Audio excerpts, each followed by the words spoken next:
10 জনের মধ্যে 86 জন টিকছে আর গুলা পালাইছে। আরগুলা 2-3 জন পালাইছে, 2 জন মারা গেছে, 3 জন মারা গেছে, 2 জন পালাইছে। হ্যাঁ 2 জন মারা গেছে, 3 জন মারা গেছে। মারা গেল ওই যে শনির চাকরি যারা করতে গিয়ে মারা গেল, তাদের যে পরিবারের যে ভারপাত্র ওইটা কি সরকার গ্রহণ হ্যাঁ করবে? এটা হচ্ছে যেমন তার পেনশন বা হচ্ছে বেতনটা যে তার ফ্যামিলি আছে তারা পাবে।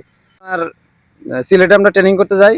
সিলেটে এখানে আসলে মামা তুলনা করা যাবে না যে একটা সৈনিকে একটা কমান্ডো শুনি যে শনির চাকরি খুব সুখের চাকরি, মানে এটা নিয়ে কিছু বলো।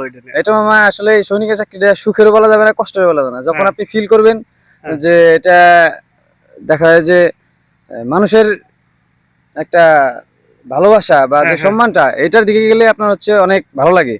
কিন্তু আসলে এখানকার ভিতরের যে কষ্টটা আমাদের হ্যাঁ। এটা কারো প্রকাশ করা যায় যে না। মানুষ ট্রেনিং শুনি যে শনির চাকরির ট্রেনিং খুবই কষ্টের, মানে এই বিষয়ে কিছু বলো। এটা হচ্ছে মামা আমি যখন ওইখানে গেছিলাম, যাওয়ার পরে আপনার প্রতিদিন 20 কিলো 30 কিলো করে দৌড়াইছি। 20-30 কিলো? হ্যাঁ হ্যাঁ আপনার হচ্ছে পিট্টু নিয়ে 40-50 পাউন্ড ওয়েট নিয়ে। তো না দৌড়াইতে পারলে কি হয়?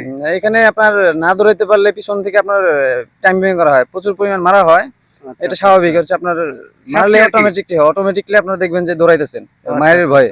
আর সেটা হচ্ছে আমি যখন ছিলাম ওই হেলিকপ্টার দিয়ে প্যারাকমান্ডোতে আপনার 65 ফিট উপর থেকে পানিতে সুরমা নদীতে ফালাই দেওয়া হয়। মানে এটা কি সত্যি ঘটনা? তুমি এটা একদম বললা যে 65 ফিট উপর থেকে হেলিকপ্টার থেকে মানে শূন্য থেকে নিচে ফেলা দেয়? 100%